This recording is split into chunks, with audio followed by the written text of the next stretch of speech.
আগামীকাল আমাদের প্রিয় নবীজির জন্মদিন। এখন দেখবেন আগামীকাল কিছু মানুষ নবীজির জন্মদিনে ঈদে মিলাদুন্নবী পালন করবে। তারা রাস্তাঘাটে মিছিল দিতে শুরু করবে।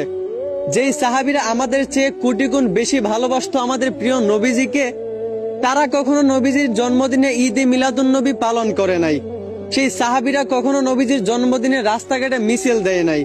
অথচ আমাদের মতো কিছু সাধারণ মানুষেরা, যাদেরকে বছরে একবার মসজিদে দেখা যায় না, যাদের গায়ে নবীজির সুন্নতের বংশ দেখা যায় না, তারা নবীজির জন্মদিনে রাস্তাঘাটে মিছিল দিতে শুরু করে। এইটা নাকি নবীজির প্রতি তাদের ভালোবাসা। আর আমরা এইসব পালন করি না বলে আমরা নাকি নবীজিকে ভালোবাসি না। তো ভাই, আপনি যে নবীজিকে এত ভালোবাসেন, তো আপনার মাথায় টুপি কই? আপনার গালে দাড়ি কই? আপনাকে বছরে একবার মসজিদে দেখা যায় না কেন? আপনাকে মসজিদে দেখা যাবে কেন? আপনাকে তো পাওয়া যায় গানের স্টেজে, আপনাকে পাওয়া যায় জুয়ার আড্ডায়। একটু খেয়াল করলেই দেখতে পারবেন, নবীর জন্মদিনে যারা আনন্দ মিছিল দিতে যায়, তাদের মধ্যে বেশিরভাগ মানুষেরই গায়ের মধ্যে নবীজির সুন্নতের বংশও থাকে না। তাদেরকে বছরে একবার মসজিদে পাওয়া যায় না।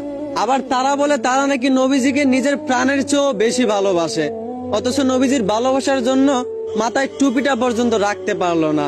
আল্লাহ আমাদেরকে দুইটা ঈদ দিছেন, একটা হচ্ছে ঈদ উল ফিতর, আর একটা হচ্ছে ঈদ উল আজহার। এখন আমাদের মতো কিছু সাধারণ মানুষেরা আরেকটা ঈদ বাড়িয়ে নিল, ঈদে মিলাদুন্নবী। ভাই, এসব থেকে দূরে থাকেন, এসব বেদাত। কুরআন হাদিসের বাইরে যে বাড়িয়ে কিছু করতে যাবে, সেটা বেদাত হয়ে যায়। এটা আমার কথা না ভাই, এটা আলেম ওলামাদের মুখ থেকে আমি শুনেছি।